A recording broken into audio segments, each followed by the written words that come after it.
7818. No, he's just popped out of the office for a moment. Can I help you? I see. Mr. Jarvis.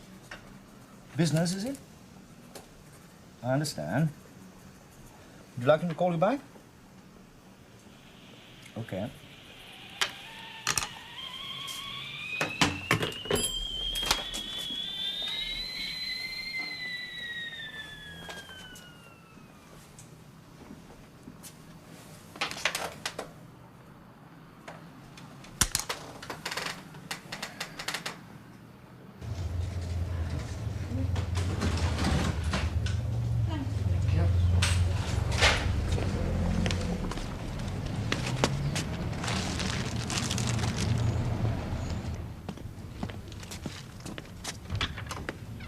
Hello.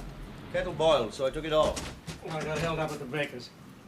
You know, you should lock this place. Why, see anything worth pinching? I like people to be security-minded. Saves a lot of bother. I saw you come in, so I knew the place was safe. Well, as I've been such a good watchdog, how about some coffee? I'm expecting a client. Huh? Not one of your dodgy ones, I hope. A solicitor from Sheffield. You want to watch these North Country solicitors, boy? Rough diamond, someone, and just as hard. I know. He didn't come all this way just to see you. Why not? Coming up in the world. I was never down. Oh, there was a phone call. Mr. Jarvis. Oh, him. It's on your pad. If he's lost his blasted dog again, he can look for it himself.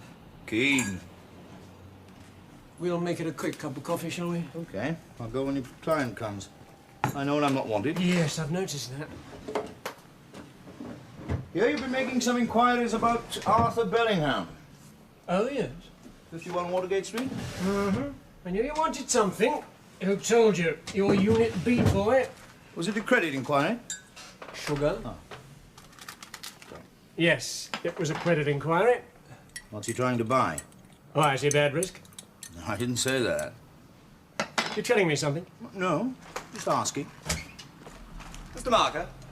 Yes, Mr. Smithson, is it? Smilson, of Brown, Waterhouse and Cobbett. Ah. May I sit down? I shan't keep you long. Please do. This is your partner? This is Inspector Furbank of local CID. How do you do? How do you do? Well, I'll shove off then. Oh, please don't let me drive you away. You haven't finished your coffee. Would you like some? No, thank you. This will only take a couple of minutes, and I must get back to London. Got an important client in the divorce courts this afternoon. It's one way of getting a couple of days in town, of course. Sheffield can get a bit dull, don't you think? Yes, I can imagine. Now, these are the photographs. That's the father with the son, and this is the girlfriend. Jolly little thing, don't you think? Perhaps you could drop in the office later, Frank. Oh, please don't go, Mr. Furbank. You may be able to help us. Oh, really? Well, I think Mr. Furbank Would undoubtedly show a little more interest in an abducted child than did his colleagues up north. They weren't a bit helpful. Abducted? A boy of 10, a ward of court, was taken from my client's custody, his mother, that is, by the, father, Mr. Martin Bailey, who has deserted her for a younger woman. Has the judge issued a warrant for his arrest for contempt of court? Not yet. We have to find him first and then issue an order for the return of the child. Got an order for the return of the child? Not yet. We have to find the father first, which is Mr. Marker's task. Well, the best of luck to him. Certainly isn't one for the police. But it will be after he's done his job, won't it? If the father disobeys the order, then we will assist the tip staff in arresting him. But not until then. How do I find this Martin Bailey? You've given me nothing to go on. Ah, yes, I'll lead us to his whereabouts. When Mr. Bailey left the matrimonial home 8 months ago, he covered his tracks extremely well, except for one thing. He took his car. And as this car is registered in Sheffield, demands have lately been sent there for two £2 parking fines, which he has apparently omitted to pay. There's no good looking at me. That's traffic, not CID. On both occasions, he was parked between 1 and 2 p.m. in Castle Street, Windsor, which leads us to believe that he's living and or working in Windsor. No, perhaps he goes to the same place every day to have his lunch.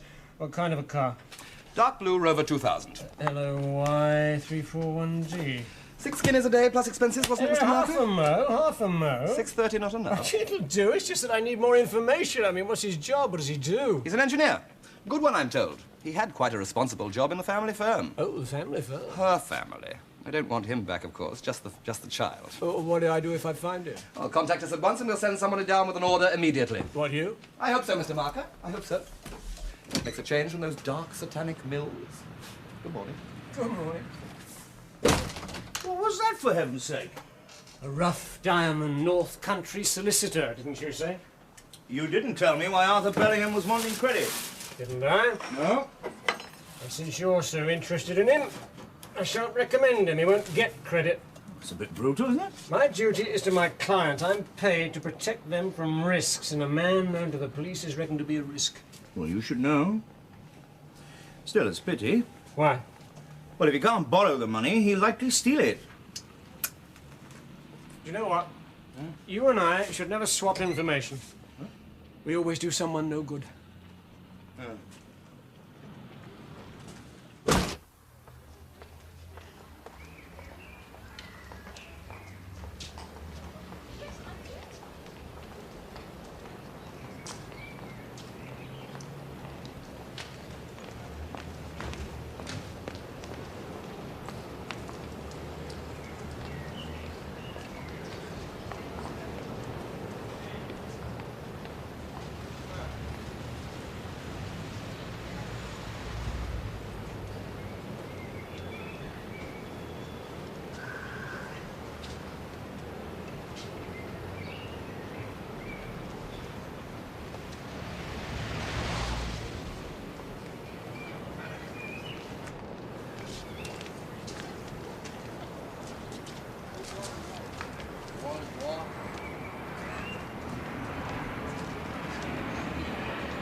Oh, yes, you must know him. He comes in 2 or 3 times a week for his lunch, leaves his car across the road, Blue Rover 2000. No, sorry, I don't know him.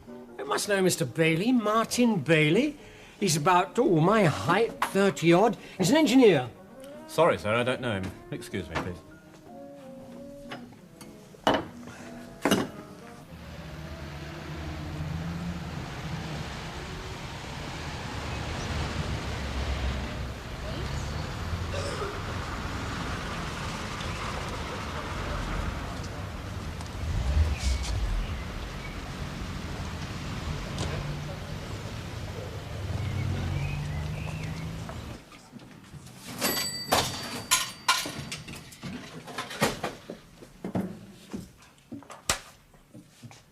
Yes, sir. Half bitter, please. Cake? No, from the wood, please. Oh, some of the stuff the governor drinks, you mean? That's right.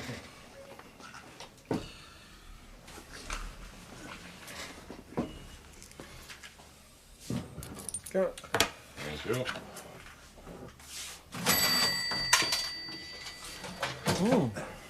Nice drop of beer. It's a new generation. When it comes to beer, they don't know, you know. Not only when it comes to beer. No, they know naught about doubt. You can say that again. Oh, I can't. It depresses me. Yeah, me too. Has Martin been in lately? Who? Martin. Ooh, what's his name? Begins with a B. Martin. What's he look like? Oh, he's about my height. A lot better looking there. 30-odd, dark. Works in engineering. Oh, he must be one of that lot that comes in from Crawshaw's.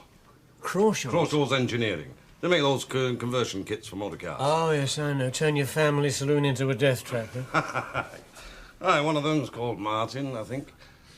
Why don't you ask that chap over there? He used to work at Crawshaw's. Oh, thanks. Excuse me. You're asking after Martin? Yeah. Martin Barrett, you mean? Barrett, yeah, it could be. He was a name beginning with a B. Do you know him? Yeah. Nice bloke. I mean, if it's the same man I mean. He gave me a lift once and he drives a Rover 2000 Blue, if I remember. That's him. Barrett. Oh, terrible memory for names. Could have sworn it was something else. Does he use this place much?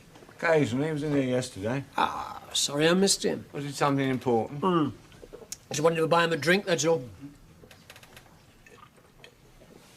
What about you? Thanks. Fill that up, will you? Yes, sir. Works at Crawshaw's, does he? So did I until a month ago. Oh, yeah. What happened? I got the boot. Oh, dear. Sorry to hear that. Ah, one of those things. Well, what? Well, there's some stuff missing down the works. Nothing to do with me, of course. But I'd been in a bit of trouble before and they knew about it. So, give a dog a bad name, you know, it is. Yeah. Thank you. Very please. Thank you. Yes, I know how it is, all right. Martin, he was the only one who stood up for me. He was the designer, you see, and I was a fitter who worked under him. Yeah, but that didn't cut any ice, eh? I haven't been there long enough. How long has he been there, then? 6 months, that's all. Did you know his address? I could drop him a line. No, you'll find him at the works, though. Wait, you in this business? No.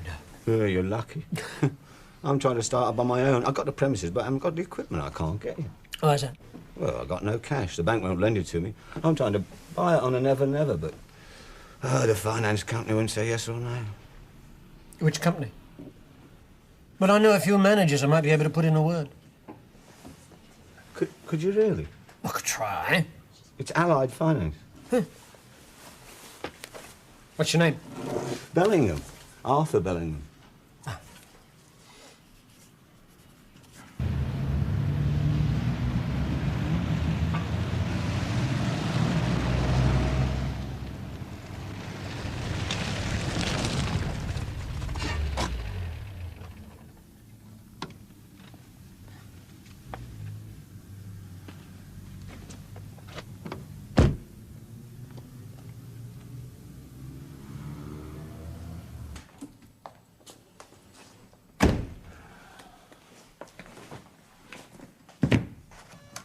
Yes, Mr. Barrett?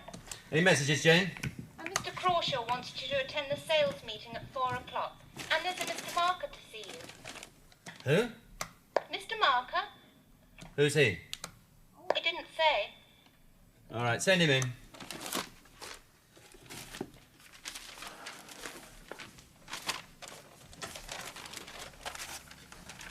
Mr. Barrett? Yeah. What can I do for you? I'm sorry to bother you personally, but it's a bit confidential. I represent Allied Finance. Oh, yeah? Do we do business with you? No, it's concerning a Mr. Arthur Bellingham. You do know him, do you? Yes, he used to work here. Ah, yeah, well, that's it. Used to, no thanks. That's just the problem. Sorry, I'm not with you. What problem? Well, you see, he's applied for loan facilities and he's given your name as a reference. Ah? Didn't say anything to me about it. Oh, didn't he? Or perhaps he forgot. Are you prepared to give him a reference? Yeah, but, couldn't you have written to me about it? Ah, but it's not clear, you see. He's given your address as Crawshaw's Engineering. Now, is it Crawshaw's giving the reference, or is it you personally? Well, I will. I don't know anything about his finances. I just know he's a good, hard-working bloke who wants to go out on his own, you know. Fair enough. So, since it's you personally, can I have your home address, please? You represent Allied Finance in what capacity? Well, I make inquiries into the standing, the financial standing, social standing of people who apply for credit. It's standard practice with sums above a certain amount. You're an inquiry agent? Oh, yes. Yeah. Here's my card.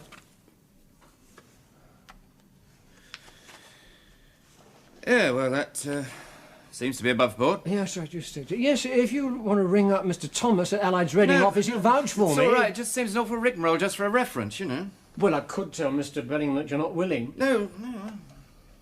Give him a reference. What do you want? Do you want my address, yes? If you please, so that we can make formal application to you instead of to your place of work. Yeah, well, it's 9 Thornton Crescent, Windsor. 9 Thornton Crescent. Thank you very much, Mr. Barrett. Barrett. Yeah. Well, you've been very helpful. Thank you very much. Sorry to bother you. Goodbye.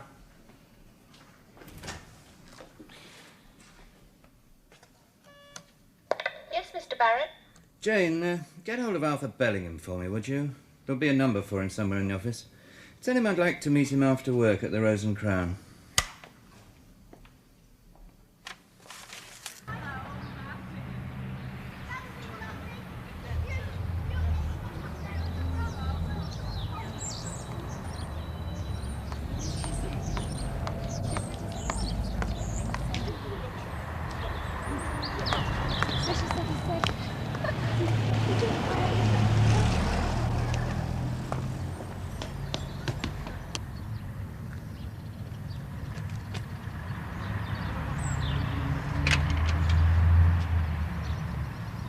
My name is Marker, and I want to leave a message for Mr. Smytheson, please. It's about his ward of court, David Bailey.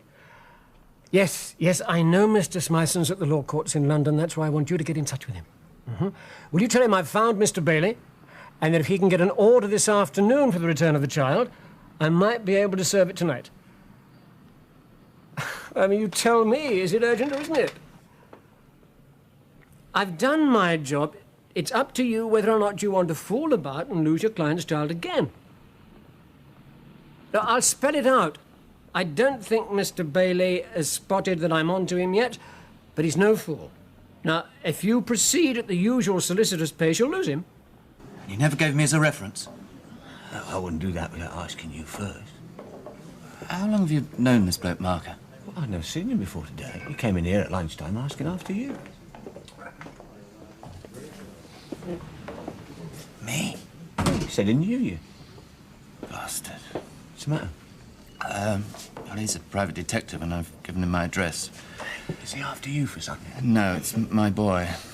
Your boy? I don't understand. Well, my wife, my real wife, wants him back.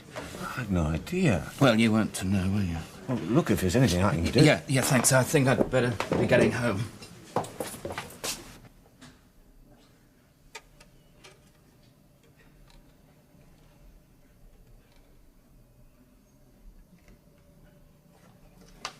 Aren't you ever going to finish that thing?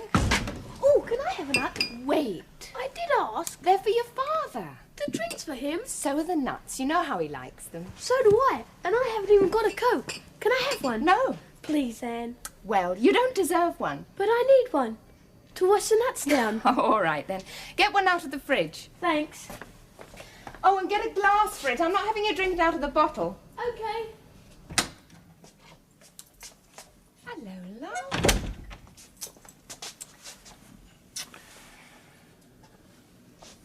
Is anything the matter? Yeah. Hi, Dad. Hello, Davy. In a glass. See it? What is it?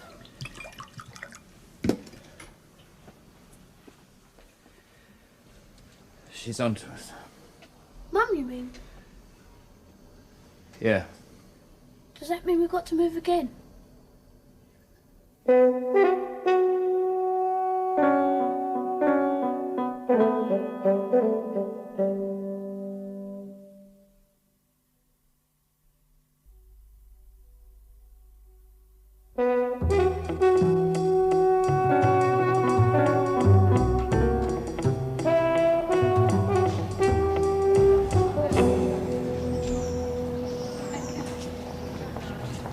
I'm sorry I had to drag you to the station, Marker. Oh, part of a day's work. Let's come and have a cup of tea and talk about it. I'm sorry about the decor, but the cuisine is marvellous. What do you want, tea or coffee? Nothing for me, thanks. I haven't much time. Tea, please. Oh, thank you. Train back in 7 minutes, so my evening's already ruined. Oh, I'm sorry to hear that. I was going to the theatre. Oh, you can still make the second act. Or won't you wait? It's Mr. Bailey's love life that's your concern. Sorry. I have here an order for him to appear before Mr. Justice Coleman at 11 a.m. tomorrow with the child. I'd like you to serve it on him tonight. Well, I could try it. Is this the end of my assignment? You're worried about it being only the one day. Well, you have been looking for 8 months, and I've found him in a few hours. You've had more than your money's worth. And we appreciate it. How much? Well, I got a phone bill this morning for 20 quid. I think I could recommend that as a bonus. Thank you. And we'll keep you on for the extra day, too, until we get Bailey in court. Do you want me to watch him? Might be a good idea. I can't do it round the clock, not by myself. Well, what about your police friend? Won't he help? Anybody's going to lean on Furbank needs a bit more weight than I've got. I thought he liked you. Not enough to place his bobbies at my disposal. Oh, well, do your best. And don't we all? These ward of court cases are impossible, you know. The law's hopelessly inadequate. Is it? Is it? It's all very well for you. You don't have to cope with the wretched mother. My heart bleeds for you. Yes, it would if you met her. She'd have a knife in it. Mr. Marker? Enjoy yourself.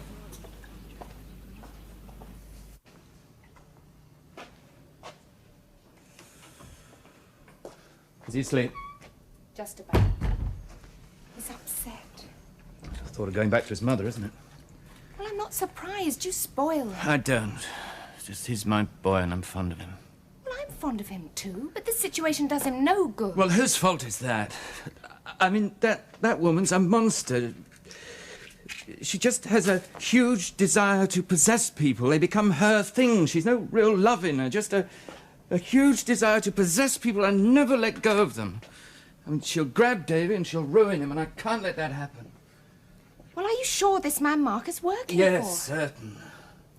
What are we going to do? Well, there's only one thing we can do. Oh, Martin, we've got a nice home. You've got a good job. I know. Which you like doing. We've been happy here. Yes, but I'd still give it all up for Davy. Well, I wouldn't.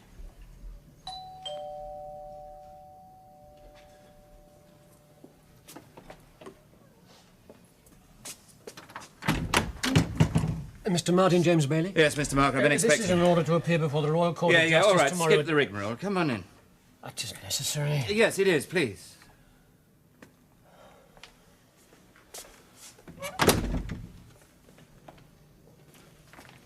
This is Mr. Marker.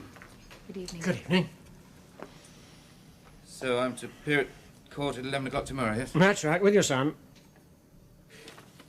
Do you know what you're doing? Yes, my job. Creeping about, spying on people, pretending to be somebody you I aren't? pretended nothing. Quite by chance, I was checking on Mr. Bellingham, and I'll pass on your good reference. Shall I say it was from Mr. Bailey or from the man you were pretending to be? Did you get me in here just to make me feel small? Mr. Marker, would you like a drink? No, it's all right, thank you. I'm sorry, this has come as a bit of a shock. Yes, I imagine it's a bit of a shock to Mrs. Bailey to have her only son taken away from her. Have you met Mrs. Bailey? No, I haven't. Well, then you don't know what you're doing. I mean, the boy's happy with us. He doesn't even like his own mother. That's true, Mr. Marker. Tell the judge that. Oh, come on. What judge is going to listen to me? Here's a man, he'll say, living with a woman he's not married to. Living in adultery, who has the audacity to seek to bring his child up in circumstances of immorality. Oh, no, he'll say, give the child to this rich, respectable woman, his mother. Never mind the fact she's a cold, hard, selfish bitch. She is moral. Darling, Mr. Marker doesn't want to listen to all this. There's nothing he can do about it. Yes, I think there is. Look, what happens if I don't turn up at court tomorrow? I get arrested for contempt, yes? There'll be a warrant out for you, yes. Well, suppose you couldn't find me. I mean, you know, if you couldn't serve Wouldn't this... be true, would it? Would a fiver help? Well, I mean, a tenner, perhaps. I mean, well, look, you say... Mr. Marker, he will do anything to keep his son. I'm sorry, it's got nothing to do with me.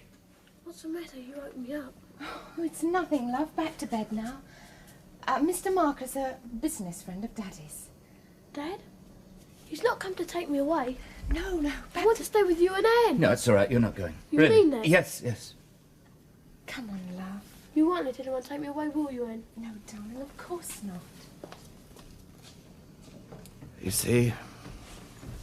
Yes, I see.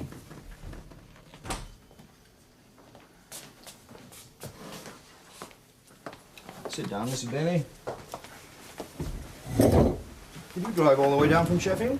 Yes, I left the moment I knew he'd been found, but now that I've got here, I don't know where he is. Doesn't your solicitor know? No, I just had a message from the office, that's all, and when I rang back, there was no reply. I can't get in touch with Mr. Smytheson in London, and now I can't find this man Marker either, so I've come to the police. Can you help me?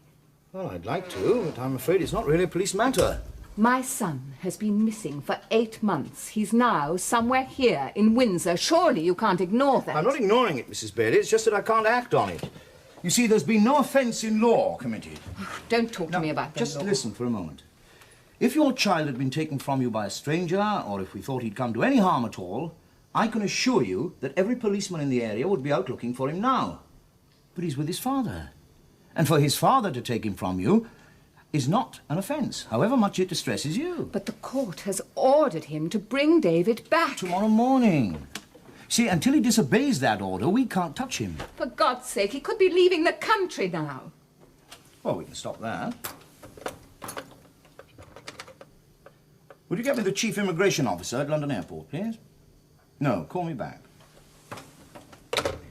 Thank you, Mr. Fairbank. Have you had anything to eat since you I'm left not Sheffield? hungry, thank you. How about a cup of tea, then? You can always find one of those at the police station. Yes, that would be very nice. Will you get Mrs. Bailey a cup of tea, John? Certainly, sir. I know it must be very distressing for you, Mrs. Bailey, but you must try not to worry. These past 8 months have been a nightmare. But if I could do anything else at all to help, I would. Can you find Mr. Marker for me? Well, that shouldn't be difficult. He'll be having a drink somewhere about now. I don't suppose you fancy a pub crawl? Well, I think perhaps I ought to stay in the hotel in case Mr. Smyson or Mr. Marker should try to get in touch with me. Well, as it's often my painful duty to frequent pubs, I suppose I could put in a bit of overtime before they close. Thank you. Right. As soon as my call comes through from Heathrow, I'll see what I can do. That's very kind of you. It's my pleasure, Mrs. Bailey.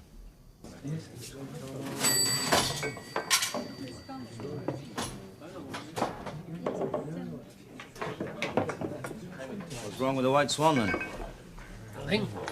I owe the landlord a favour, so I'll drink his beer. What can I get you? The beer would go down very well. Make it two, will you? Two, yes, sir. Just been talking to your client of yours. Oh, yes. Who's that? Mrs. Bailey. Oh, she didn't waste any time, did she? What does she want from you? It's what they all want. Help. Nobody's told her where her child is, and she couldn't find you. Where is she now? The Garden House Hotel. Cheers. Cheers. Drop your arm. Well? Nice place. Where is her child?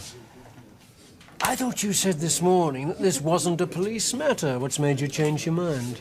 It could become a police matter before long. I see. What sort of a lady is she, this Mrs. Bailey? Very charming woman. Very distressed. I never saw you as a knight-errant.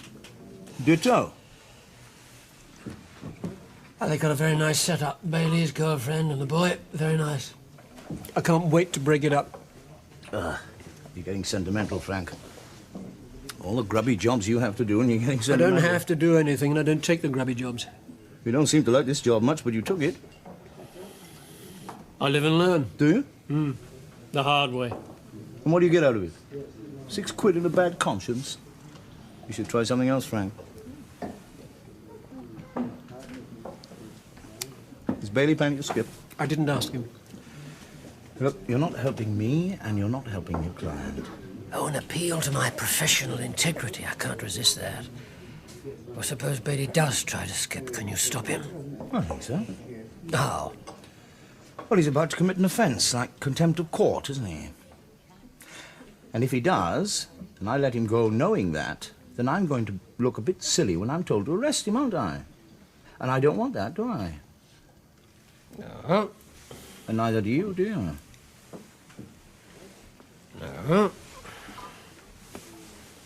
He's living at 9 Thornton Crescent, and he works at Crawshaw's. Thank you, Frank. I'll see someone keeps an eye on him. Doing me out of a job, aren't you? Well, in this case, that should make you happy. Oh, I'm touched by your concern. Do you want me to tell my client where her child is, or do you want to do it yourself? Oh, tell her in the morning. We don't want any upsets tonight, do we?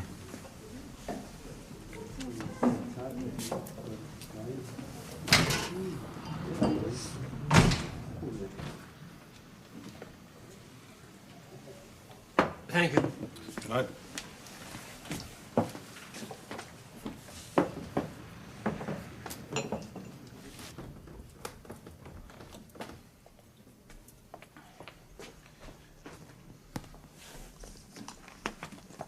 You'll never get David's clothes in there as well. Well, where's his other case? It's in his room.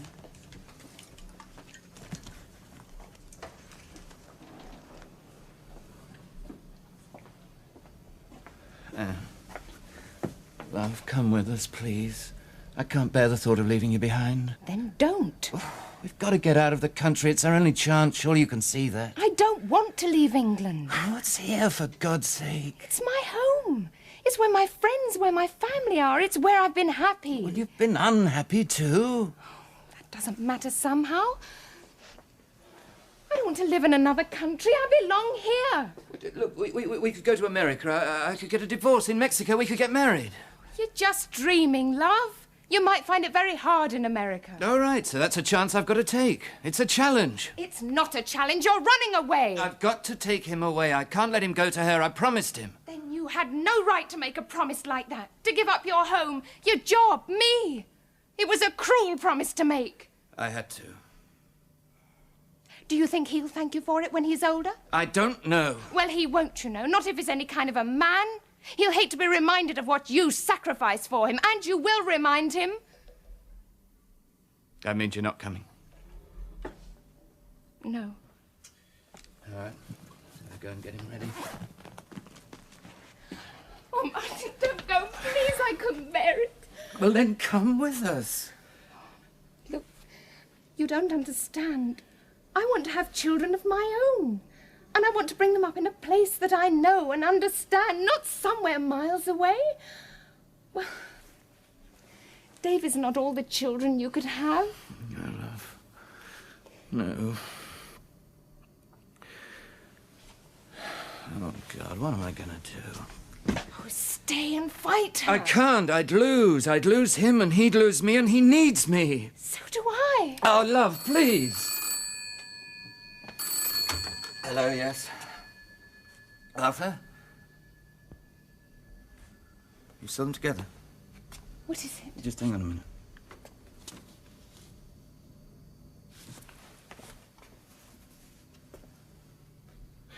Yeah, there's a police car down there at the end of the road. Yes, Arthur, I think perhaps there is something you can do to help us.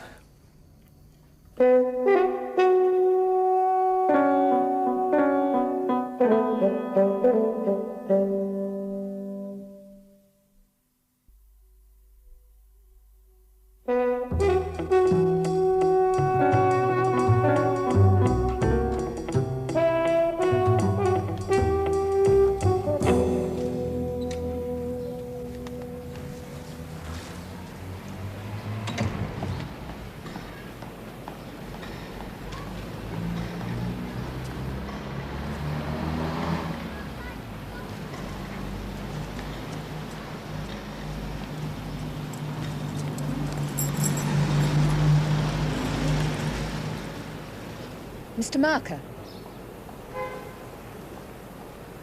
Yeah. May I talk to you? You'd better come in, hadn't you?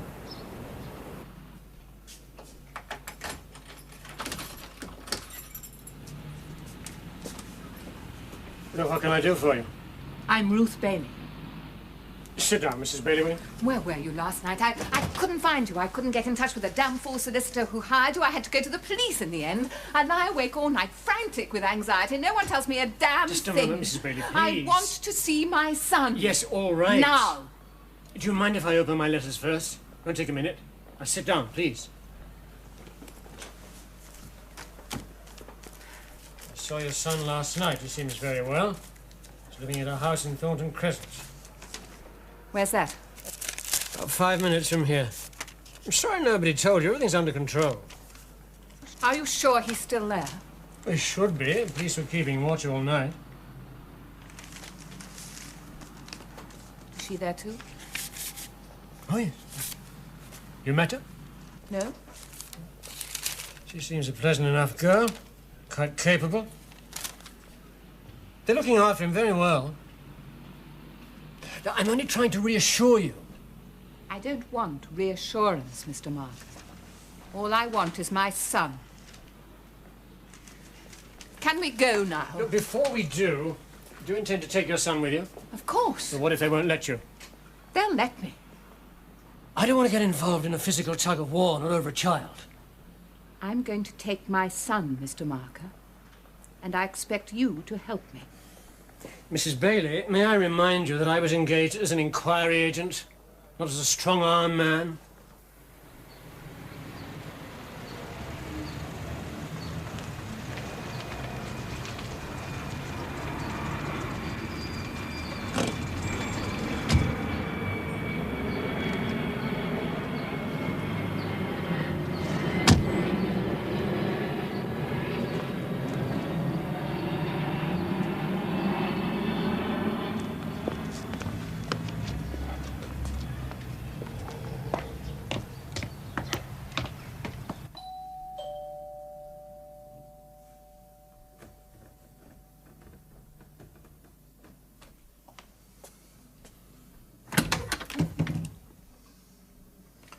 I've come to get David. Ruth?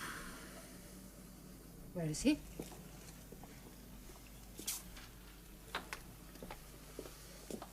May I come in? Yeah, why not? He's not here. What do you mean he's not here? I've sent him away. With Anne. I don't believe it. Well, have a look for yourself. Don't ask me where he is, because I'm not going to tell you. I'm not even telling the judge.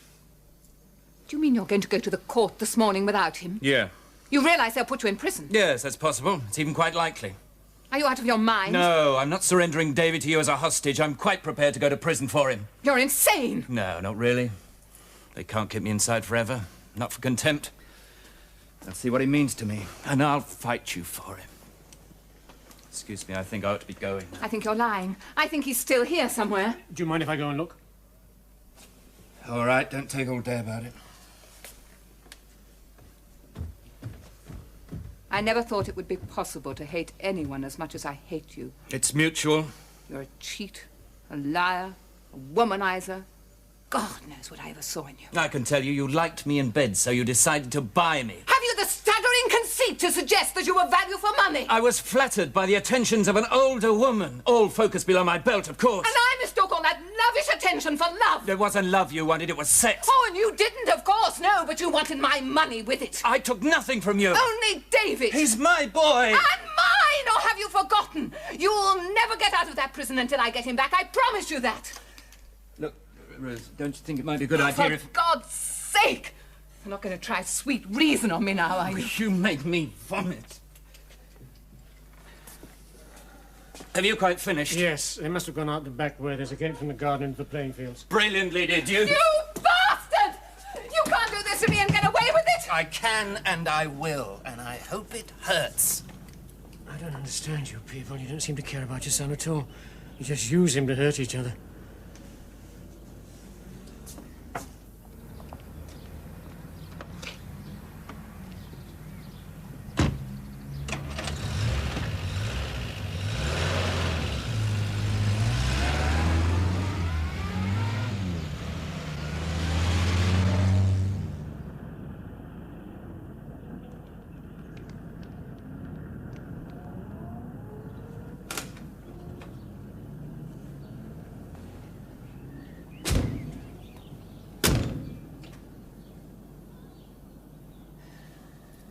You're disgusted with us.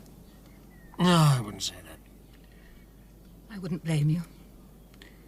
It was a horrible, degrading scene. What do I do now? I think we must tell Inspector Furbank. God, what a mess. I don't think I can take much more. Do you want me to drive? No, I'll pull myself together. I mean, why couldn't he just have gone off with this girl and had children by her if he wanted them so badly? He says I use my money to buy people. Maybe I do, but he was certainly very willing to be bought. And when one is no longer young, money is a compensation. You understand that? Well, it just isn't something I recognize. I've never been rich. Don't think I was ever young, either. You've had a hard life? I'm not complaining. You know the self-satisfied egotism of some men. Oh, yes, I know that, But all right. He's like that. He thinks he has a God-given right to bring up his son in his own image. Never mind what the law says, and as for what rights a mother might have... Yeah, well, all right, don't worry, Mrs. Bailey. We'll find your son for you. Poor little bastard. I'd always thought of private detectives as hard, aggressive men with no scruples about what they were doing. Yeah, but that's in books. It's a funny old living in many ways. You take on a lot of jobs you wish you'd never seen. And this is one of them. Can we go? And they weren't watching the back gate. I probably didn't know there was one. I didn't until I looked. All due respect to you, Frank, but we expect better than that from trained police officers. And you get it, don't you? But do it right away. What do I do now? You give me no hint, no indication of where they might have gone? No, they could be in Australia. No, if he'd sent them abroad, he'd have gone with them. They're in England somewhere, and we'll find them. Oh, it is a police matter now, is it? Well, certainly. The child's been taken from its parents by this Anne Wilson. With the father's authority? Where he's going, he has no authority. A few minutes from now, he'll be on his way to lunch in Her Majesty's Prison, Brixton. Well, you don't want my help any more, then? Not unless you've some idea of where they might have gone. No, none. Mr. Marker, I need all the help I can get. If you can do anything at all. Give me the Chief Immigration Officer. Sure, what I can do, Mrs. Please Bailey. stay on the case for me, please. No, hang on. All right, then, all right. Think you can do anything? Just nose around, play my hunches. Not professional in your book? No. First now, Mrs. Bailey, I want you to tell me everything you know about this Anne Wilson. Family, friends, where they live, anything at all you might have heard about her. Well, look, I'll leave you in the capable hands of a trained policeman. Hey, watch it. You keep me posted. Of course.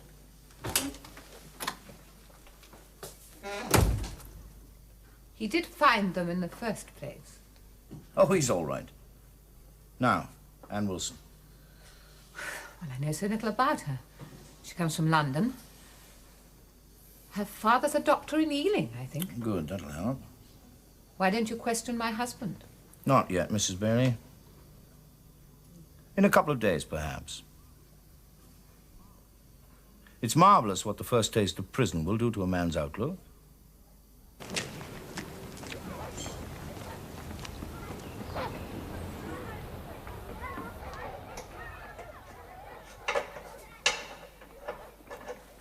Is it? I ought to belt you on this. What for? For conning me the way you did. Conning you into what? Into putting you under Mr. Barry. You made a mug of me. I know Bailey's the mug. Bailey's his name, by the way, not Barrett. He's the mug. He's in the nick.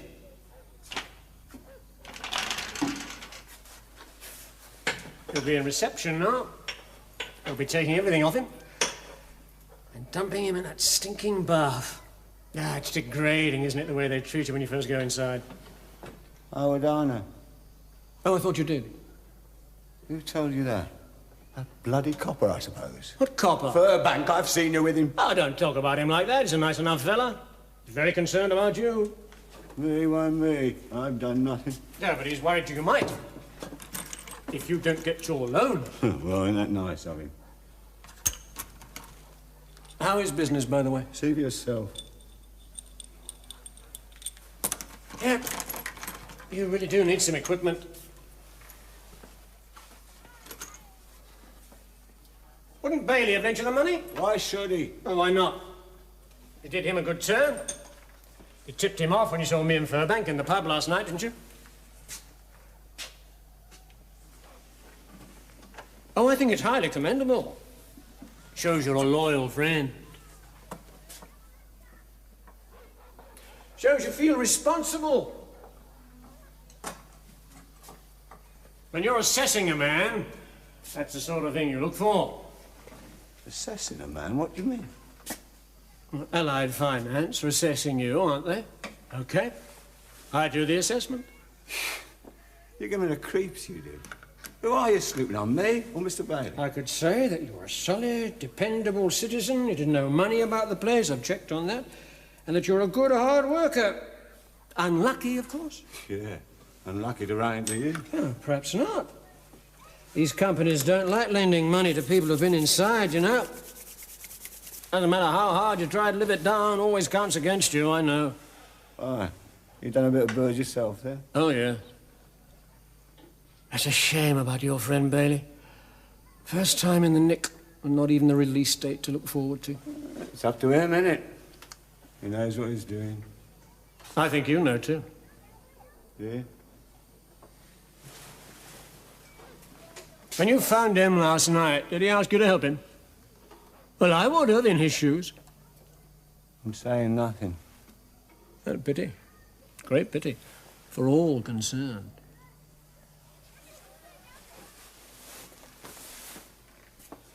You really do need that loan, don't you? Hey, just a minute.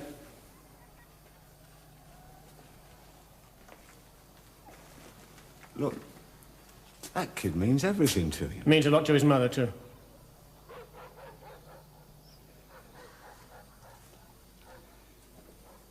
Kid and a girl with my sister. Is it far? I'll take you there. We don't want you going to your mother looking like an old tramp, do we? There. That's better. I think it's ready now, Mr. Marker. Oh, good. He looks fine. Will they let Dad out of prison now? Oh, yes, you've got no reason to keep him in now. Suppose I'm saving him, really, aren't I? Yes, yes, you are. You ready? Oh, don't forget your case. You're coming with us, aren't you, Ed? I don't think so, Davy. Oh, please, I don't want to go alone. Oh, I've got a taxi outside, plenty of room. All right, then. Come on. Goodbye. Goodbye.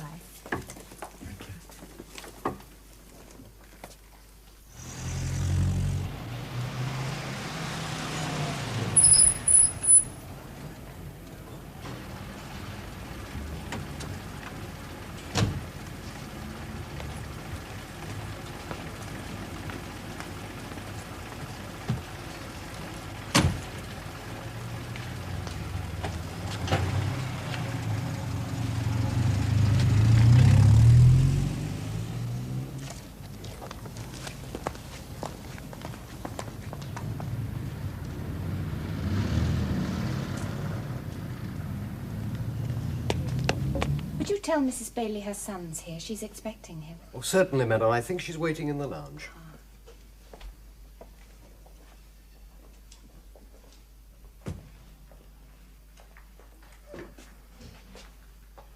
I thought you'd want to witness the handover. Makes it official, like.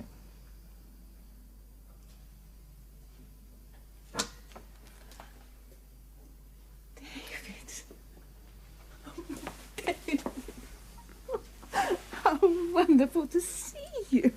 Hello, Mum. It's been such ages. Are you all right? Yes, I'm all right, thanks. Anne?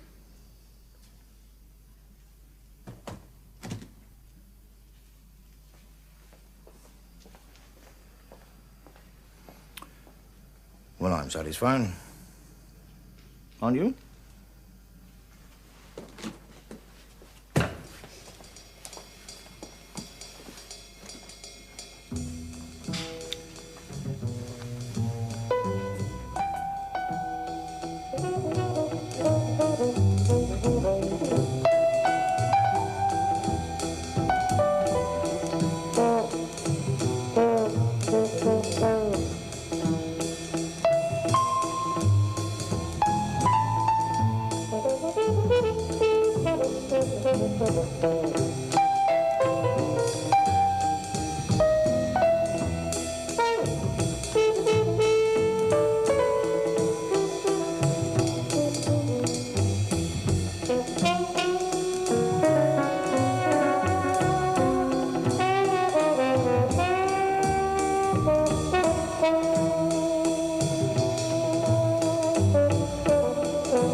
this, will you?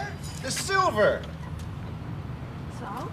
Silver. Well, it's our crest. It's my crest. Just a couple of spoonfuls will do. Think I can just about manage that? Especially for you? Tough. I see the Americans have landed. Oh, yes. We get a lot at this time of the year. Your tea. They could be customers, you know. Well, look after the shop a minute, will you? Oh, wait a minute. That silver cutlery in the window.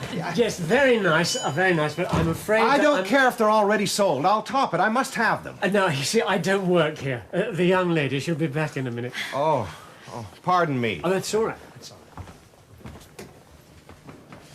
I'm sorry. I've just got to tell someone. That silver's got my family crest on it. Oh, fancy that. Yeah, my ancestor came over from England in the 18th century, from here in Windsor, and to find something of his family's in a shop window, I just can't get over my luck. John, you're putting up the price every time you open your big mouth. Well, you can shut it, honey, when it's your turn to pay. I don't know you, sir, but I'm of 100% English descent, and I'm proud of it. My wife isn't. She's mostly Dutch and Irish, so she doesn't understand. I'm 100% American, and never mind the rest. Mom, stop waving the flag and acting like the ultimate deterrent, will you? Like, let Dad have his spoons? So who's stopping him? Do you think I could take a closer look at them? Yes, I'm sure that'll be all right. Thank you.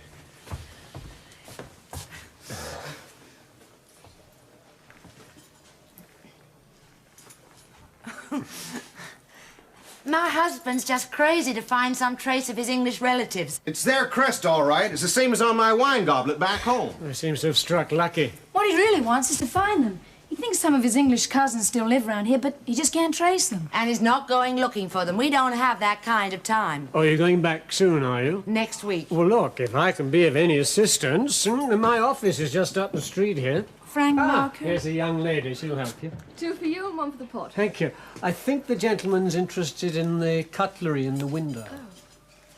If you need me, you've got my card. Be Yeah, ever too glad thanks. to help.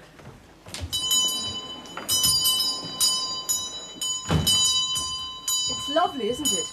It's a George II half canteen with 6 full-place settings. It's by Philip Tyndall. What date?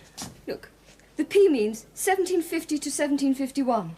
Then that must have been made for my great-great-great-great-grandfather. Really? Now, I want to know 2 things. How much? I'm afraid it's £300.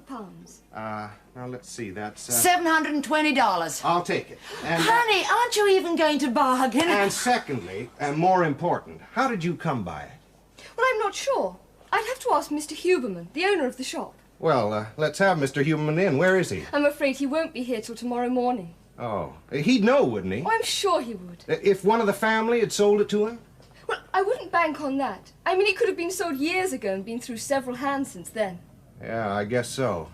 Still, we might be lucky. If not, we'll just have to trace it back. Honey, you've got your family silver, and that's enough. We're going to go down great at our next dinner party, but you don't want to bore everybody with this complete goddamn history since King George the whatever. It's a clue to my English cousins. I want to find them. Honey, we don't have the time. Tomorrow we go to Stratford. The day after we go to Stonehenge. Hey, why don't we ask the gentleman who was just in here? Frank Marker. Maybe he could trace them. You know this guy. Is he any good? Well, yes, he is. Well, I think so.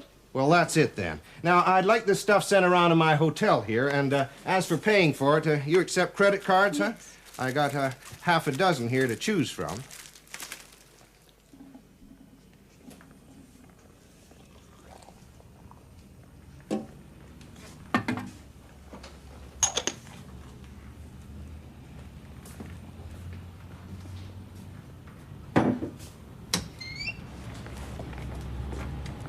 Mr. Marker? Yeah, come in. I'll see you back at the hotel. Okay, honey. I think you could help me with a problem, Mr. Marker. Oh, I'll be delighted. Well, sit down. Tell me all about it. Oh, thank you.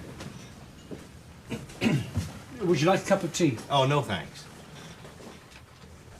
My name's Luttrell, John Luttrell. That silver you saw me flipping over next door was made for a Luttrell in 1751. Ah. I can see you're not very impressed, Mr. Marker, but I sure am. I can't tell you what it means to me to have it. Oh, no, it isn't that, Mr. Luttrell. It's just that my cutlery comes to me by kind permission from somebody on your side of the Atlantic, a Mr. Woolworth. It's a lousy exchange. Oh, well, you said it. This is the problem. The family comes from Windsor. the silver turns up for sale in Windsor. Now, some of the family must be here somewhere, but I can't find them. Could you do it for me? I could try. Like, right away, I've only got a few days left in England. Who exactly am I supposed to be looking for? Roger Luttrell, Sir Roger Luttrell, or his daughter, Caroline. Sir Roger Luttrell Bart? No, just plain Luttrell. I mean, was he a baronet? An hereditary sir? Oh, sure, they were all Sir somebody or other for generations, right back to the time when my ancestor came over in 1770, and his father was a Sir. Luttrell... No, it's not in the phone book, I checked. I know, this is Debrett's. It's an old copy, of course, got it cheap. What's Debrett's? Debrett's peerage. Well, it's like your social register, only more so. The blue bloods of an older vintage. Here we are, Luttrell. Yeah, I just wanted to make sure he did exist. Oh, he exists all right. This is this one? Sir Roger Charles Wilberforce Luttrell, 10th Baronet, born 1896, educated Eton, Sandhurst, etc., etc. Married 1920, Edith Mary Sinclair, died 1940. One daughter, Caroline Mary, born 1924. Address, Luttrell House, Windsor Barks. Well, that's him and that's the house, but it's been sold. Oh, well, this is an old copy. It's turned into offices. Oh, I see you've been there, have you? First place I visited. It's still called Luttrell House, but no one there knew anything about the Luttrells. When did they sell it? Just after the war. Had you ever met them? Yes, I did. I was here as a GI in '44. Like now, just for 1 week. It was kind of a strange meeting. Do you want to hear about it? Certainly. I haven't much to go on. Any information would be useful. Well, it was Caroline I ran into first. She was in the, what was it called? WVS. She helped to run a mobile canteen that came to our camp, a transit camp just outside Windsor. Well, anyway, one day I was standing in line waiting for a cup of tea. My God, the coffee they served, it made me a tea addict. When one of the fellas starts calling out my name for something, and, well, up pipes this angel of mercy with the tea, and she said her name was Luttrell, too. Well, it's just an uncommon name. Well, she was an uncommon gal. I mean, don't tell my wife, but she was really a good looker. So I wasn't going to pass up an opening like that, so I started spinning her this yarn about how my ancestors came from these parts, and she told me that her family had been living here for 300 years. Maybe we were cousins. Well, I wasn't too interested in my family then. I was only 21. I was more interested in her, you understand? Yeah. You fancied her? Yeah. I like that expression. That's it. I fancied her. So, the next day she took me up to her house for what she promised would be a decent cup of coffee, and it was, and I met the old man, Sir Roger. He was a major in the army. He had some kind of staff job up at the castle. Seemed as old as God to me, and he'd been in the First World War as well, but I guess he's just about my age now. But he made you welcome, did he? Well, I wasn't too sure. Well, Caroline showed me all the family documents in the library, and it all added up. We were kinsfolk. You'd have thought he'd been pleased. Oh, wasn't he? Well, he seemed kind of funny about it. Maybe I was being too brash or American, but you British can be pretty damn peculiar sometimes. Well, perhaps it was because he was a major and you were just a private. Well, so what? I was getting the same money as him. Yeah, I remember the complaints. Overpaid, oversexed, and over here. Yeah, well, it wasn't for long. 2 days later, I had to say goodbye to my delightful English cousin. I hated doing that. We were moved down to Portsmouth and then over to France, and I never got back to England after that, not until now. You wrote to them, I suppose? Yeah, never got an answer. Oh. I think they still must be in this area, though. Otherwise, why would their silver be in that shop? Yeah, it's a possibility. Anyway, you want me to look for them, do you? Well, could you? Yeah, certainly. My fee is 6 guineas, plus expenses. 6 guineas? How about that, £6.30? $14. An hour, did you say? A day. How do you live on that? Modestly. Well, as you can see, we're not exactly the Pinkerton agency, but we've a good reputation. Do you want something in advance? I wouldn't say no. Would 10 do? Fine. Thank you. You think I'm kind of crazy? No. Bit romantic, perhaps. I guess that's it. I sure would like to see them, though. I'm at the Garden House Hotel here, if you find anything. Yeah, oh, can I ask you something before you go? They haven't shown much interest in you. Why do you bother with them? Well, I'm a Californian, Mr. Marker. First generation. That's going back a long way for most Californians. I don't follow you. Well, we've got everything out there except a past. Nothing behind us, no history or roots. Now, that's what I'd like to find here. I'll see you. Yeah.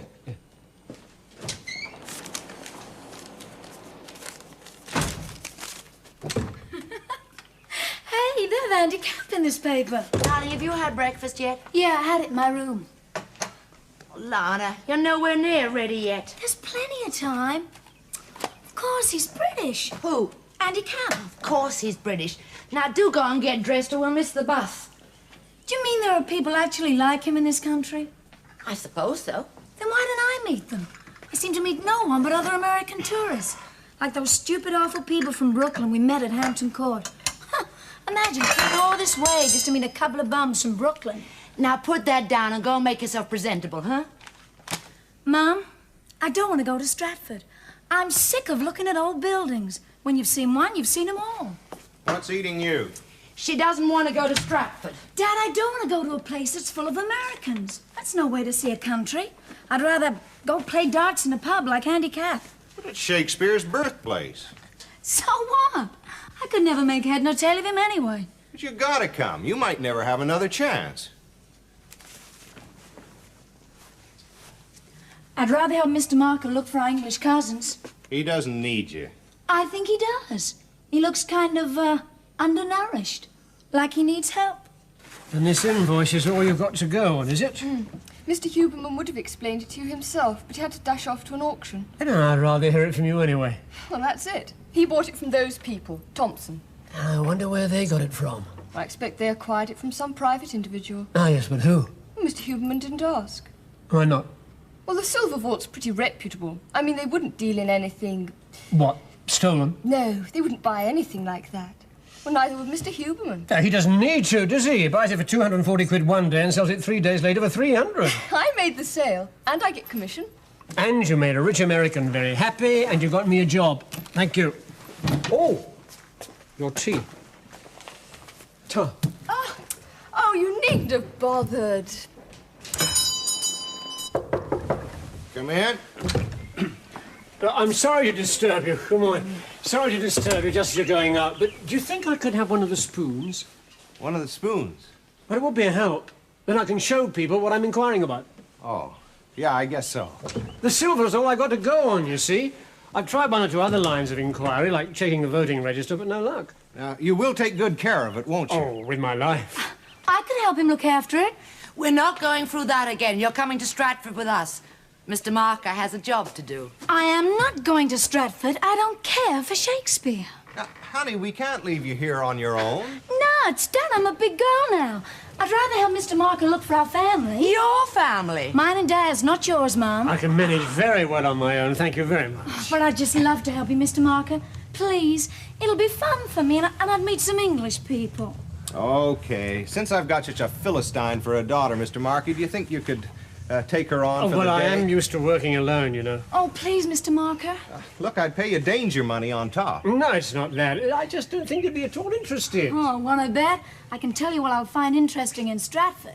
Zilch. Look, I'd be very grateful to you. Well, looks as if I'm lumbered then, doesn't it? And there's the result of all that English heritage you've drummed into her. She gives Shakespeare a miss for Andy Cap. So, you're stuck with me.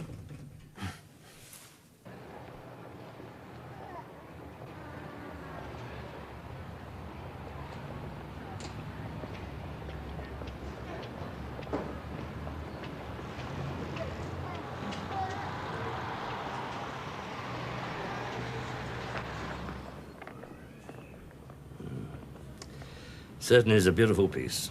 I let it go to Huberman far too cheap. Who did you buy it from? Well, we don't get many Americans down this street. He doesn't realize how lucky he is, that chap. Now, young lady, if you're looking for some real bargains, you've come to the right shop. I'd love to look around when you've told me where the silver came from. Oh, well, let me see. It's a young fellow brought it in, one of the long-haired brigade, you know. He said he was selling it on behalf of somebody else. Oh, well, who? Well, he wouldn't say. He said the owner wanted to remain anonymous. And you believed him? Well, there's no reason not to. All right. Who was it? Do you think it was stolen? Ah, there we are. Mr. Tom Dixon, 19 Church Street. Did you check on him? No, didn't seem necessary. He's a well-spoken young chap. Well spoken? It means he spoke with a nice, posh, public school accent, right? Yes, as I said, apart from the hair, he seemed a very decent fellow. You slay me. You think someone's a decent guy because he's got a nice accent and goes to public school? Big deal. Even the Puerto Ricans back home go to public school. So do some of our finest con men. Did it ever occur to you that this stuff might have been stolen? Oh, now look here. I bought that article in good faith. Did you check? Well, no, I hadn't been circularized about any Georgian silver. With the police? But I don't ring up the police every time I make a purchase. Looks as if I'd better, doesn't it? Oh, no. You mustn't do that. Why not? Because Dad might have to give it back and lose his money. No wonder America is the richest country in the world.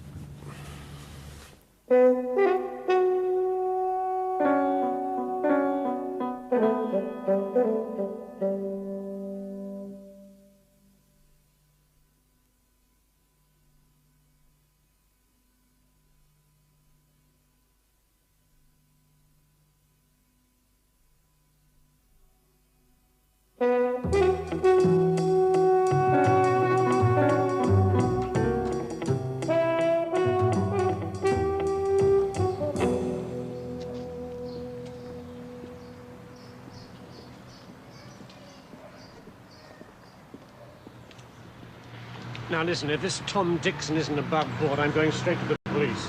All right. At least we'll find out who the stuff was stolen from, if that's what it was. An expensive way of tracing your cousins, maybe, but that's what I was hired for.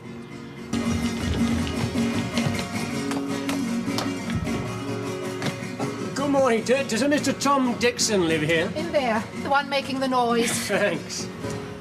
Excuse me, wait. Yes, certainly.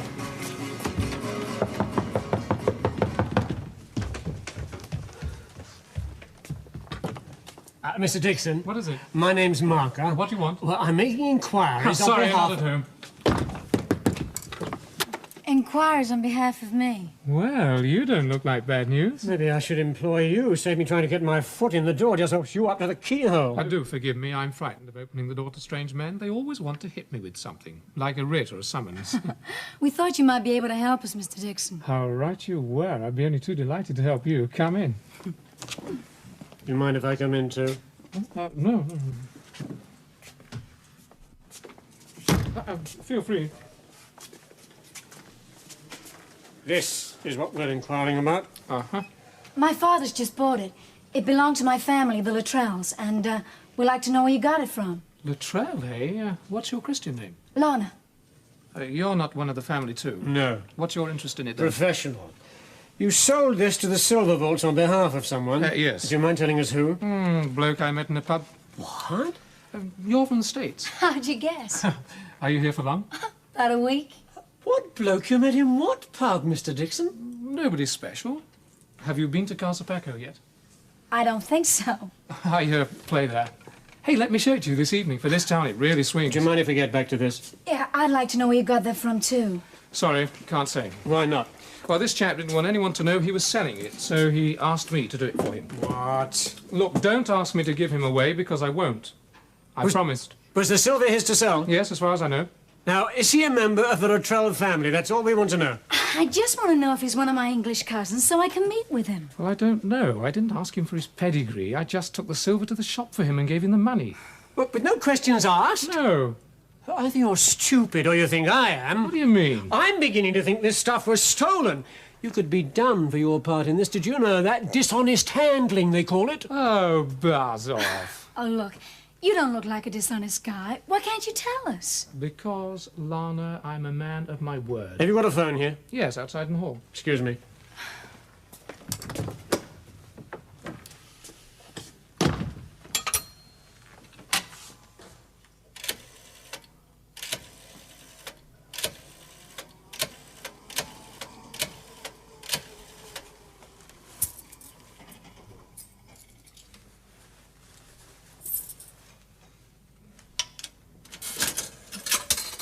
Detective Inspector Fairbank, please.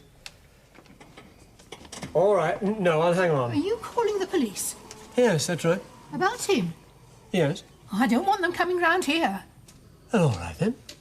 Tell me something about him. Perhaps it won't be necessary. What do you want to know? What were you doing there? In Ibiza? Oh, just bumming around, playing my guitar for the tourists. Ah, it was a great scene out there for a while. Why'd you leave? I got thrown out. You did? General Franco thought I needed a haircut, so... And I'm still strumming away in a Spanish bistro, only it's in Windsor. Hey, are you coming tonight? I'll think about it. Oh, say you will. Why? Because I want to see you again. Why should I want to see you? You're not helping me very much, are you? I object to professional snoopers like him. But he's helping me. Oh, and what is he up to now? Talking to the police, I think. Oh, Lord. Oh, I wish I could help you. Can't you tell me if you know of any of the Luttrells in town? Oh, yes. Loads of them. Where? Well, down the road. The churchyard's full of them. I don't think I will meet with you tonight. Lana, seriously, I might meet this man today. I'll explain the situation to him, and I'll ask him if I can tell you. Or maybe I'll put him in touch with you. And I'll tell you the result tonight. How's that? That's more like it. It's George II, silver, made in 1751, they tell me. It's got the Luttrell family crest engraved on it. A hallmark, there's the lion, and two others I can't quite make out. Right, I've got to go now. To see a friend? Maybe. Yes. Oh, yes, I agree. Does look rather suspicious, doesn't it? Very well, Inspector. Thank you very much for your help. Bye-bye. He's in a bit of a hurry. Did he tell you anything? He might later. Were you going to search his room? Oh, habit. Well, the silver hasn't been reported stolen. I knew he wasn't dishonest. No, you wanted to go to a pub, didn't you? And play darts. Well, his landlady tells me he works at the Crown and Cushion. The Crown and what? It's a pub. Maybe that's where he meets our man. Well, what are we waiting for? Opening time, another 20 minutes to go. Then you can take me somewhere first. Where? The churchyard, to see the Luttrell graves.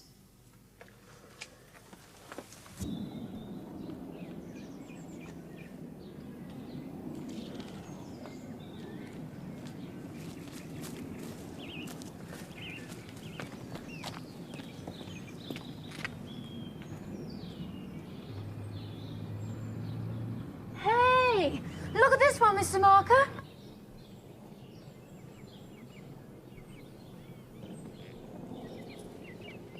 Sir John Philip Luttrell, died March 17, 1777. Why, he must be the daddy of my ancestor who went to America. 1777. Imagine that. The US of A was just 1 year old. And he is only 58. He must have died of a shock. Why, I'm descended from him. Isn't that just great? I bet Dad hasn't found this place. Oh, thanks for bringing me here. Good morning. I've never seen anyone so delighted to be in a churchyard. Good morning, Vicar. Good morning to you. I've just found my great, I think that's it, granddaddy. Really? I didn't know the Luttrells had any transatlantic cousins. You know about the Luttrells? Oh, my dear young lady, one could hardly be the incumbent of this parish and not know about them. And you are a Luttrell? Lana Luttrell. Well, well. There are more of them buried in the church, you know. And my parish register, which goes back to the Restoration 1660, is full of entries about the Luttrells. 1660? My, I'd like to take a look at them. Well, I'd be only too happy to show you. Would you like to see them now? Oh, yes, please. I've got a business appointment, I'm afraid. Oh, yeah. Why don't you go with the vicar and I'll meet you there? Could you point this young lady in the direction of the Crown and Cushion when you're through, Vicar? Regretfully, yes. Thanks. If you'll come this way, Mr. Luttrell.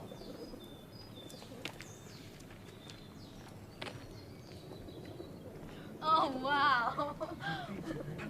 About a week.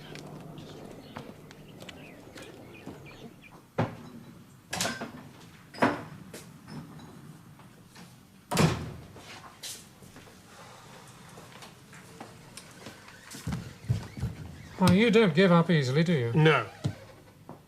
Who's serving? That's what I'm here for. Half a bitter then, please. 1749? There you are. There's your American founding father. Baptized this day, John Franklin Luttrell, second son of Sir John Luttrell. He fought in the Revolutionary War and got killed right at the end of it, at the Battle of Yorktown. Which side was he on? General Washington's, of course. Oh, that wouldn't have endeared him to the English Luttrells. I believe one of them was even an advisor to George III. Then I'm glad my Luttrell showed some sense in the matter. Here's another, Bertram, third son of Sir John Luttrell. Here he is again, getting married. How come he... How come he what? Well, how come he... Can I bring my dad round to see these? Well, certainly. They're always open to inspection. Just give me a ring first. Really? Of course. I'd like to thank you for your kindness in showing me all these things. It was a pleasure, Miss Luttrell. By the way, have you met Sir Roger yet? You know him. You know where he is. Oh, well, I didn't mention it sooner. I didn't want to cause any embarrassment. Oh, do tell me about him. Well, we've been looking everywhere, but we didn't know if he was still alive. Oh, he's very much alive. Normally, we never see him in here. Not during the time I've been here, at least. But he did come in quite recently to see about his grave. He's come back here to die, he says. Oh, poor man. Is he very ill? Far from it. I'm afraid he's a terrible old reprobate. And worse, he seems to thrive on it. Do you know where he lives? In Windsor. Like her right here? Yes. He descended on his married daughter 3 or 4 months ago. Penniless, apparently, and with nowhere else to go. Oh, that's too bad. Do you have his address? No. But his daughter's name is Brampton. Married to an accountant, I believe. They shouldn't be hard to find. Oh, I'm just longing to meet him. I'll wait till Dad finds out. Oh, I do hope your father isn't very rich. Well, he is kind of. Oh, dear. How come Sir Roger's so poor? It's rather a painful story. Indeed, a somewhat distasteful rake's progress. I really don't feel I'm the person to tell you, Miss Luttrell. Oh, you make him sound really interesting. I'm afraid I found Sir Roger Luttrell rather a dreadful old man. Father? Yes, Caroline, I'm just going out for my morning constitutional. Yes, I did realise it had just gone opening time. Yeah. Father, Mm-hmm. where's the silver? The silver, my dear? The Luttrell silver. Oh, yes, of course. Well, I had a look at it the other day, and I noticed that the knife blades were coming adrift from the handles. Also, some of the spoons were fairly badly dented, so I took it to the silversmith's. Oh, To be refurbished, you know? I hadn't noticed anything wrong. Are you sure? Of course I'm sure. I know all about that silver. It's been with me ever since I can remember. And I've looked after it for the last 25 years, which is the only reason why we have any family silver left. I wouldn't like anything to happen to it. Oh, don't you worry, my dear. It's with a first-class chap. He'll do an excellent job on it, I'm sure. Can I have it back this afternoon? This afternoon? But we never use it except at Christmas. Well, I've got the Dawsons coming to dinner tonight, and I want it for them. The Dawsons? You mean to say you're going to get out the good stuff for the awful, bloody, boring people like the Dawsons? The Swedish rubbish will do quite well enough for them. I want that silver back, Father. Today, please. Well, I don't think it will be ready today. All right, I'll go and ask. If anything's happened to that Now, silver... Caroline, don't say anything that you might regret later. Just leave it to me. Goodbye. Doesn't look as if your friend is going to turn up, does it? Why don't you go to another pub? I can't. I'm waiting for somebody. Right away, sir. Hey, Mr. Marker. Mr. Marker, I've got great news. He's here in Windsor with his daughter. Hold on, wait. Sit down, get your breath back and tell me that all over again. Sir Roger is living in Windsor with his daughter, Mrs. Brampton. But did the vicar tell you this? Yeah, and he's very poor now and rather a terrible old guy. You're not doing too well, aren't you? Not letting me earn my money. Do you mind that? Yes, I do. What do you want to drink? May I have a Coke? They have anything in pubs these days. Can I have another half of bitter and a Coke? Hi. Oh, hi. He's acting funny. He's scared his pal might turn up at any minute. Sir Roger? Very probably. I guess I'm going to be disappointed when I meet him. And why is that? Well, he doesn't sound much like a real old English gentleman. More like a dirty old man. Oh, do you mind very much what he's like? It'll matter more to Dad. Mama never let him forget it if he's awful. Every time Dad brings out those fancy spoons, Mama say, what a dreadful old man Sir Roger Luttrell really was. Oh, well, this job looks like running true to form, then. How's that? I always end up disappointing somebody. Thank you. That's kind of sad. I might have to twist Sir Roger's arm off, just to make sure he does behave like a fine old English gentleman. Dixon. My usual, please, Dixon. I think that's him. There's an American girl in the bar called Luttrell. Her family have bought your silver and she wants to meet you. American Luttrells? No, I want nothing to do with them. But she's a nice girl. I don't give a damn. They're all imposters, all of them. Besides, they've got the silver. They'll give me away. Well, you're bound to be found out. Not yet, my son, not yet. Not until I've spent it. These Luttrells are loaded. Really? Very rich, I'd say. Bet you could flog 'em your cufflinks for a fistful of dollars. No. No, Yanks. Damn Yanks. I don't trust them. A lot of bloody, dangerous people. I'm off. He's doing a disappearing act. You wait here for me.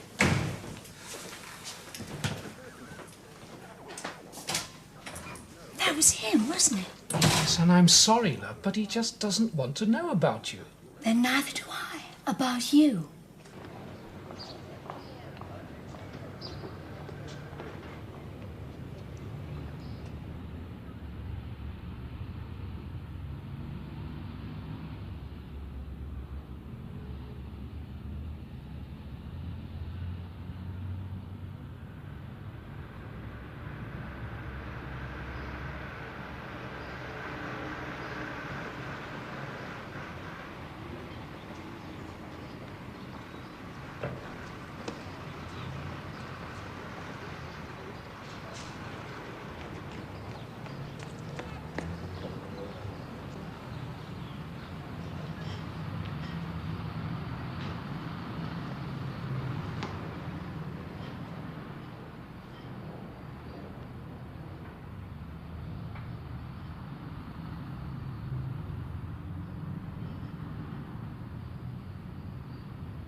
Sir Roger.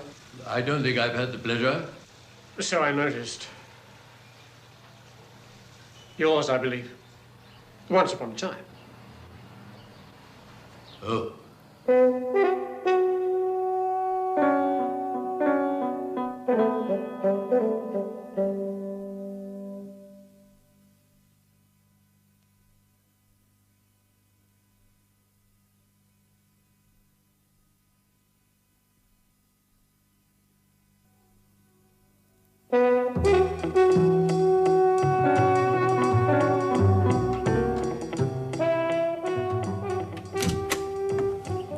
Caroline! Caroline! Just as I thought. Come in, Mr. Marker.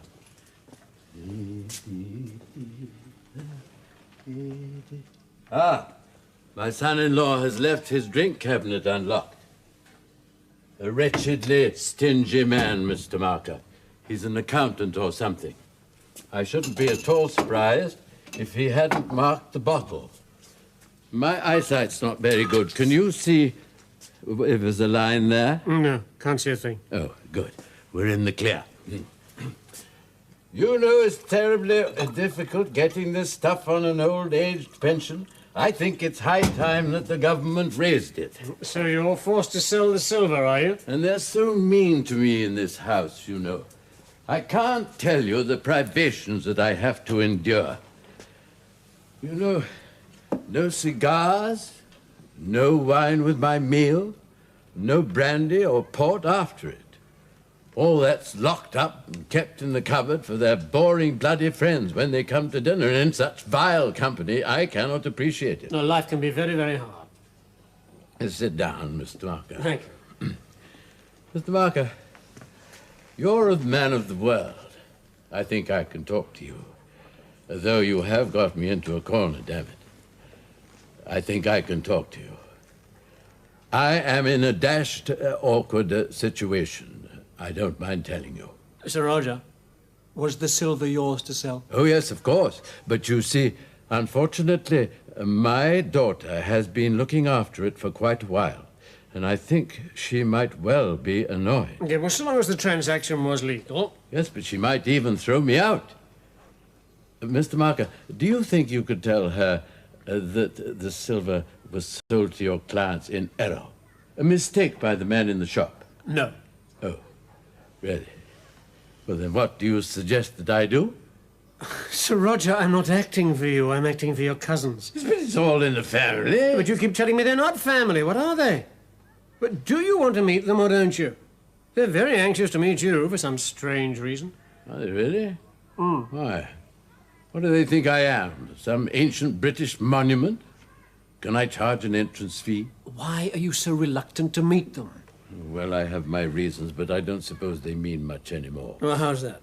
Well, you see, I shall be dead soon, but I've been saying that for 10 years, and I timed it very badly.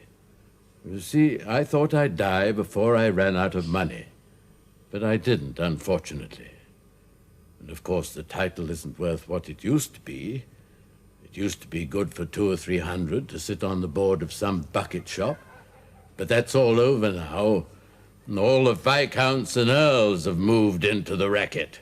There's no use for people like me today. My heart bleeds for you. Yes.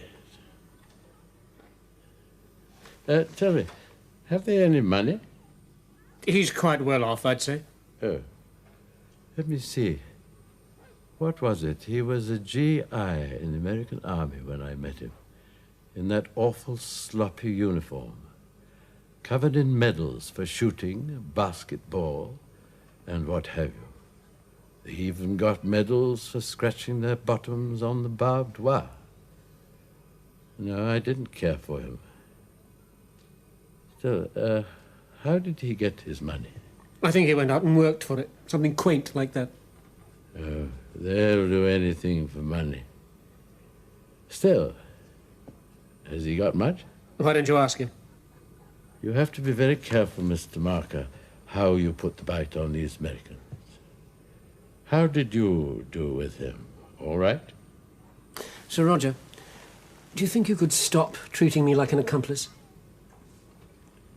Mr. Marker, are you getting a fit of middle-class morality? No. Working-class morality.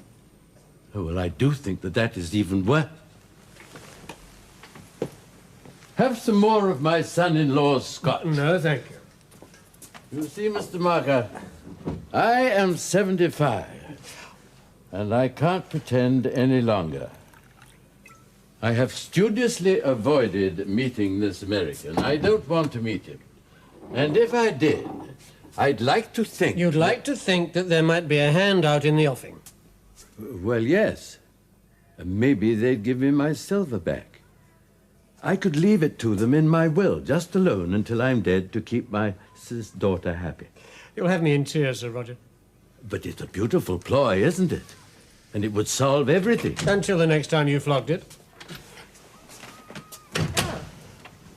What's this? Party? No, a reunion. Is that That's Gerald's best scotch you're drinking. Yes, and jolly good it is, too. Father, you're a disgrace. And don't forget to mark the bottle. I think it's time your friend went home. I think so, too. Oh, but you mustn't send Mr. Marker away, dear. He wants us to meet our American cousins. Oh, I'm not so sure that I do. I think it might be rather disappointing for them. Oh, I see. What cousins? Oh, you know, the fellow who was over here in the American Army during the war, and his family? What, John? Yes. John Luttrell, he's here in England. Oh, in Windsor. And you want to see him? Well, why not? Oh, I'm sorry if I was rude, Mr. Marker. I thought you were one of his boozing pals. It's quite all right. Oh, I'd like to see John very much. Well, I'll mention it to him. When does he go back? In a couple of days. No, well, you can't tonight, my dear, because you've got those awful bloody Dawsons coming to dinner. Oh, well, I can put them off, or Gerald can take them out somewhere. Would this evening do? Well, I don't know, but I'll mention it to him. You don't want us to see Which him. isn't that... Look, he's a very nice man. He loves England. He wants to find the roots that he sprang from. For some reason, it's important to him. I see. And you don't think that the roots are good enough. A selective weed killer might help. Like scotch? I may as well tell you, Caroline, that he bought our silver. You take me for a fool. I knew you'd sold it. And I'm very glad that it's John who's got it. Now, if you're going All to... right, I'll try and fix something. I'm sorry to hear all that about him, Frank. It's kind of a letdown. No, I thought I ought to warn you. Oh, sure, you're right. Oh, you've done a great job. I only wish I could have come up with a fine old English gentleman. Your spoon. Well, all families throw up their bad ones. How was Caroline? All right. I liked her. How did she look? Pretty good. If she's any slimmer or looks any better than me, forget it. You don't get to meet her. I don't like the thought of that old guy trying to shake me down for money. Maybe I ought to spare him. Well, Mrs. Brampton was very anxious to see you. Oh, she was, huh? Oh, yes. We know all about them. Maybe that's enough. What do you think, Frank? Should I go? Why not? Well, I'm a coward. I like my illusions unblemished by reality. Besides, that one would never let me forget it. Oh, come on, John. You know I'd never do a thing like that. Oh, that. Dad, Where where have did you you hear this? I went back to the church in the parish register. Look, I've copied some bits out. I see I'm going to have to turn over my fee to you. Look, our ancestor, John Franklin Luttrell, who was killed at Yorktown, was a younger son and died before his father anyway. So he never became a Sir, right? Right, He had an older brother who inherited, right? right. But the older brother died childless, and he was succeeded by his other brother, Bertram. And that old goat Sir Roger is descended from Bertram, who was younger than John Franklin. You see what that means? Well, you should be Sir John Luttrell. You're putting me on. No, he's right, Dad. I guess the Luttrells here knew that John Franklin was killed at Yorktown, but didn't know that he'd left a young pregnant wife in, where was it? Charleston, South Carolina. It's all in the parish register. No wonder Sir Roger didn't want to know you. Does this mean that I'm really the Sir? Well, you'd need a ruling in court, but it looks good. You mean he is limey nobility if we go to court? Oh, yes. John, you can't do it. You're a respected businessman in Santa Monica. You can't go around parading one of those phony foreign titles. People won't deal with you. They'll think you're some kind of nut. You keep quiet or I'll send you to the tower. Come on, Frank. I need your support. Let's go and see this Mr. Roger Luttrell. Oh, come on, Lady Luttrell. How about that?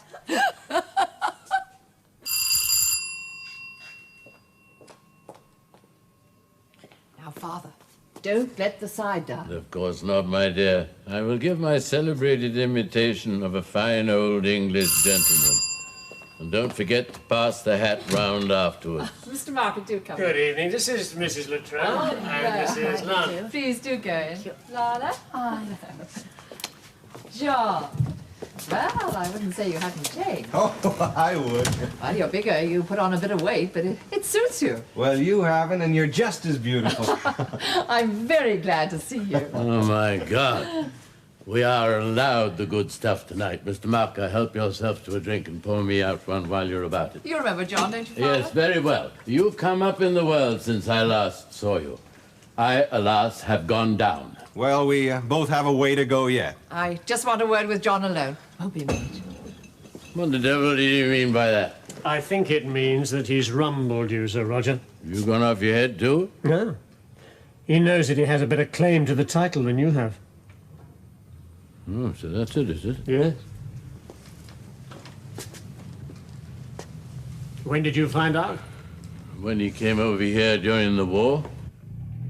I didn't know that these Americans existed. And you kept it to yourself? No, I didn't. I squandered the lot. The land, the hall, the pictures, the furniture. It wasn't yours to... That's just it. I had every reason. I was the one who was being robbed. He didn't know a thing.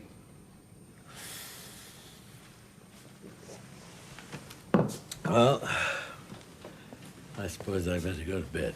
Good night. Good night. Good night. And congratulate him for me, will you, please? Thank you. Sir Roger? Yes, my dear.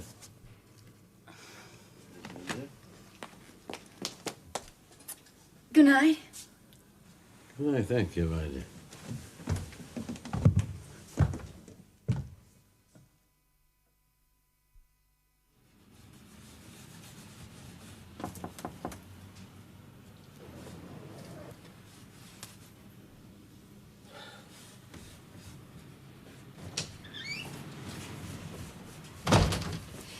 You know, Mr. Huberman's a bit anxious. Oh, why's that? Well, that silver I sold to the Americans. Well, what about it? He's rather uneasy he didn't go a bit more into its antecedents. Oh, we ought to be a bit more careful, oughtn't we? Well, why? It wasn't stolen, was it? Yes. No! 200 years ago. Ah! Well, it doesn't matter then, does it? Well, I wouldn't say that exactly. Still, it's with its rightful owner now. Which is a bit of a pity, because he isn't the one that needs it.